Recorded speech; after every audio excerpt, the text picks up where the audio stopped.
रात के करीब 1 बज रहे थे। आकाश अपने काम से देर से घर लौट रहा था।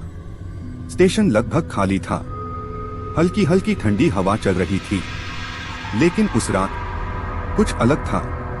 स्टेशन के बोर्ड पर नाम साफ लिखा था, लेकिन अजीब बात ये थी कि उस स्टेशन का नाम उसने पहले कभी नहीं सुना था। आकाश ने सोचा शायद नया स्टेशन होगा। वो प्लेटफॉर्म पर बैठ गया। तभी दूर से एक ट्रेन की आवाज आई, छुप छुप छुप। आकाश ने घड़ी देखी, रात के 1:17।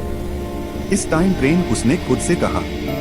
धीरे धीरे वो ट्रेन प्लेटफॉर्म पर आकर रुकी, लेकिन उस ट्रेन पर कोई नंबर नहीं था, कोई नाम नहीं था, और सबसे डरावनी बात, कोई अनाउंसमेंट नहीं हुआ। दरवाजे अपने आप खुल गए। अंदर अजीब सी खामोशी थी। आकाश थोड़ा हेजिटेंट था, लेकिन घर जाने के लिए उसने ट्रेन में चढ़ने का फैसला किया। जैसे ही वो अंदर गया, उसने देखा पूरे डिब्बे में सिर्फ 5-6 लोग बैठे थे। सब चुप थे और सबकी आंखें नीचे झुकी हुई थीं। आकाश को थोड़ा अजीब लगा। तभी एक लड़की उसकी तरफ आई। वो बहुत खूबसूरत थी। लंबे काले बाल, गोरा चेहरा और अजीब सी मुस्कान। उसके हाथ में एक टोकरी थी जिसमें खाने का सामान था। वो मीठी आवाज में बोली, कुछ लेंगे साहब, बहुत स्वादिष्ट है। आकाश ने मना कर दिया, नहीं धन्यवाद।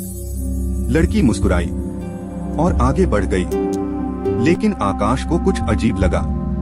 उसने देखा जो भी पैसेंजर उस लड़की से कुछ खरीद रहा था, वो कुछ देर बाद बिल्कुल चुप हो जाता था और उसकी आंखें खाली हो जाती थीं।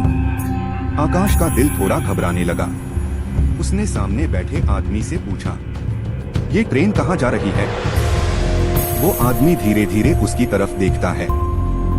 उसकी आंखें पूरी काली थीं और वो बस इतना बोलता है, जहाँ से कोई वापस नहीं आता। आकाश का गला सूख गया।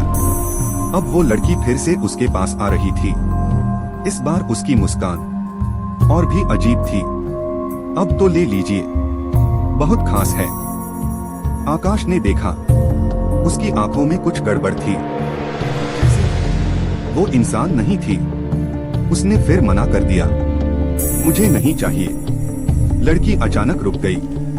उसका चेहरा धीरे धीरे बदलने लगा। उसकी आंखें काली हो गईं, मुस्कान और चौड़ी हो गई और आवाज भारी हो गई, जो मेरा सामान नहीं लेता वो बच नहीं पाता। आकाश डर गया। वो उठकर दरवाजे की तरफ भागा, लेकिन दरवाजा गायब था। पूरा डिब्बा बदलने लगा। अब सभी पैसेंजर्स उसकी तरफ देख रहे थे। उनके मुंह से काला धुआं निकल रहा था और सब एक साथ बोलने लगे, खाओ खाओ खाओ। आकाश जोर से चिल्लाया, मुझे बाहर जाने दो। लेकिन ट्रेन की स्पीड बढ़ती जा रही थी। अचानक उस लड़की ने उसका हाथ पकड़ लिया। उसका हाथ जैसा हिला था। अब बहुत देर हो चुकी है। आकाश रोने लगा, मुझे जाने दो प्लीज।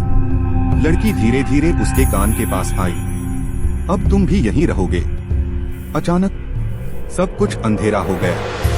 अगली सुबह रेलवे ट्रैक के पास एक आदमी का फोन मिला। फोन में एक वीडियो चल रहा था। वीडियो में आकाश डर के मारे कांप रहा था और उसके पीछे वही लड़की खड़ी थी, लेकिन अब वो पहले से भी ज्यादा डरावनी थी। उसका चेहरा आधा जला हुआ था, आंखें पूरी काली और मुंह में नुकीले दांत, और वो कैमरे में देखकर मुस्कुरा रही थी। वीडियो के आखिरी में उसने धीरे से कहा, अगला स्टेशन तुम्हारा है।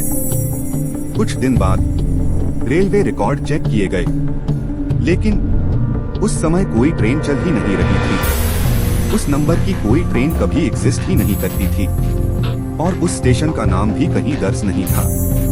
लेकिन आज भी रात 1:17 बजे कुछ लोगों को दूर से ट्रेन की आवाज सुनाई देती है। और अगर आप कभी उस ट्रेन में चढ़ गए और उस लड़की ने आपको कुछ खाने को दिया तो याद रखना, मना मत करना, और अगर खा लिया तो आप कभी वापस नहीं आओगे। अगर आपको रात में ट्रेन दिखे तो उसमें कभी मत चढ़ना।